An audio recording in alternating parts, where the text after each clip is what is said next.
In this video, we'll look at how to create piston joints in Corona SDK.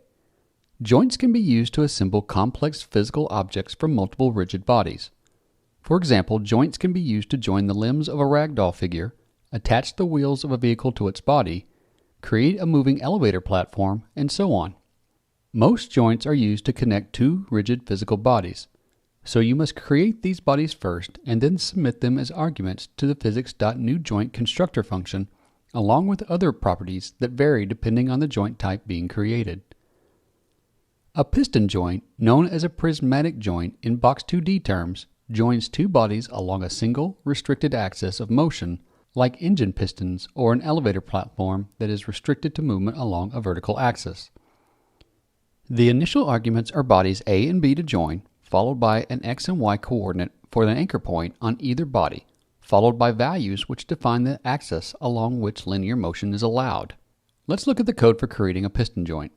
First, we've added our required physics library, started the physics engine, and set our gravity. We've also set our draw mode to hybrid so we can see where our anchor points connect. Next, we've created two shapes which will be connected by our piston joint. One shape is given a dynamic body type so it can move around, while the other is given a static body type so it will remain in place for this example. Next, we create a piston joint by calling the physics.newJoint method, where we pass in the type of joint to be created, the shapes to be joined, their respective X and Y coordinates, and values to define the axis along which linear motion is allowed.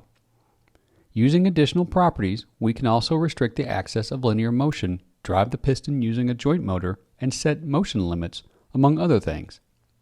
Check the documentation located on the Corona Labs website for more details. If a joint is no longer needed, you can destroy it by calling either object:"removeSelf" or display.remove.